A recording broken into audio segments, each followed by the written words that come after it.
In case you didn't notice or didn't watch it, my last video was obviously an April Fool's joke. Tectoy never made a third Mônica game for the Master System.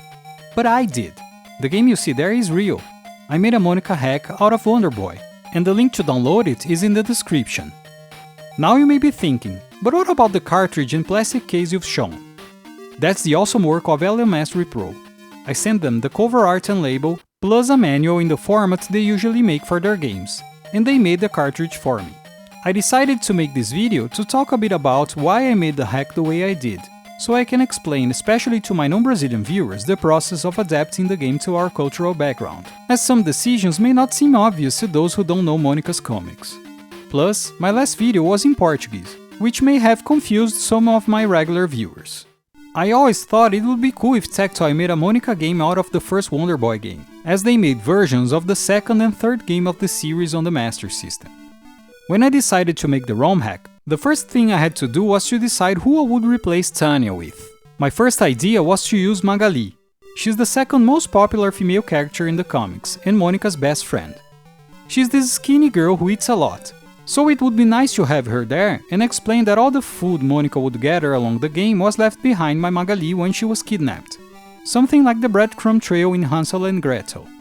But the main problem with this idea was that before each round you get to see Tanya with a big red heart floating above her head as she looks toward Tom Tom. It wouldn't make sense to have the same hearts above Magali. She and Mônica are not romantically involved in the comics. I thought about putting a balloon with the word help there, but it wouldn't make any sense when the same balloons appeared in the clouds. That's when I remembered the movie Mônica e a Sereia do Rio. I thought Tanya could be easily changed into a mermaid. Her hair and the flower in it remind me of the comics version of the mermaid, and I could just change the heart into musical notes, and it would make sense both in the round splash screen and the clouds stage, as Mônica could be hearing her singing from far away. Replacing the hatchet with Sansão is a no-brainer, but finding Sansão inside an egg would be very strange, so a present box would make much more sense. I got inspired by the present boxes in Toad, Jam and Earl. One of the things found in the eggs is the angel, and at first I thought about changing him to the angel from the comics.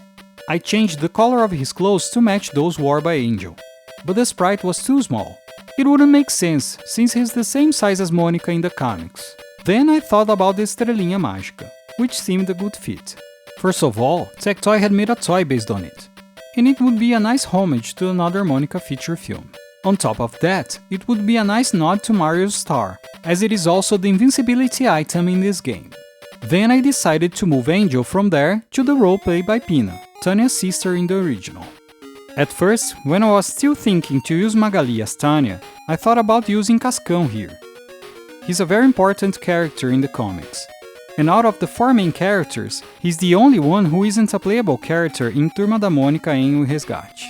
Tectoy kept him out of the main roster because every playable character in that game has to deal with water stages in some way, and Cascão just hates water, so it wouldn't make sense to have him inside it. To be fair, the original Hawkman can't swim, and he would take damage when entering water, but he also flies, and Cascão doesn't. That's why they used the angel in that game, leaving Cascão as a mere shopkeeper. So here I decided not to use him for a similar reason. If the main character is taken to the clouds, who better than an angel to take them there? As for the main villain, my original idea was to leave the main villain alone. In my original story, Mônica and Magali would be in this woodland when Magali was kidnapped by the local king. His motivation could be that Magali was eating all the food in his kingdom and he decided to stop her or something like that. When I changed from Magali to the mermaid, I would still use the original main villain. This time, he would have kidnapped the mermaid because he was so charmed by her singing that he became jealous and didn't want anyone else listening. But from the beginning, my idea was to make a cartridge with a case and a cover art, and I just couldn't imagine how I would make a cover with the king, Mônica and the mermaid. Looking for images, I found this awesome cover from the number 5 issue of Mônica's comics. In there's a story based on the movie and the main villain is Captain Frey, who's also the main villain in all the other Mônica's games on the Master System. I was a bit reluctant in adding him because almost all bosses in the game share the same body, and I thought it would be weird to have all of them with Captain Frey's body. At first, I only changed his head, leaving King's body as it was, but it was just too strange. So I changed the body to Captain Phrase, and I decided to leave his head as the last one, so people would have to collect all the dolls to get to see him. I mean, besides the short glimpse you get when you defeat the boss in the 9th area. Speaking of the dolls, that's the one thing I changed because of the translation. At the end of each round, you get a doll bonus for finding one. The problem is that the Portuguese word for doll is boneca, a 6-letter word that wouldn't fit in the 4-letter space that doll occupies. So I had to think about a 4-letter word in Portuguese to change the dolls into.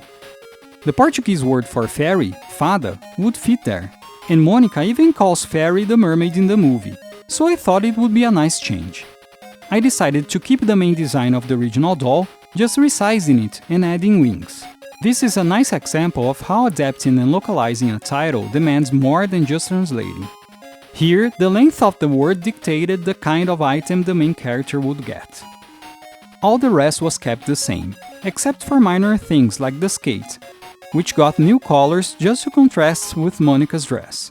One of the main challenges was to change the title screen. The tiles used in the title screen are compressed, so a regular tile editing software can't see it, and you can't change them. I don't have the knowledge to decompress them, so I had to use the existing tiles to write Mônica instead of Wonderboy. I also had to remove Tom Tom and Tanya, but I left the vines as decoration. The result is imperfect, but I guess it looks better than if I just wrote the name of the game with the regular game font. With all elements put together, I wrote the backstory that is found in the back of the box, and I also made this mini manual, following the template made by LMS Repro. In it, I included a brief description of the story and the main characters, based on what is shown in the original Wonderboy manual. When you unfold the manual, it turns into a nice poster of that image in the cover. LMS Repro also included this leaflet themselves, based on promo art from the other Mônica games. It fits the whole aesthetic perfectly. And that's it. Be sure to watch the other video if you didn't, and if you're interested in more ROM hacks I made, you should watch this video next.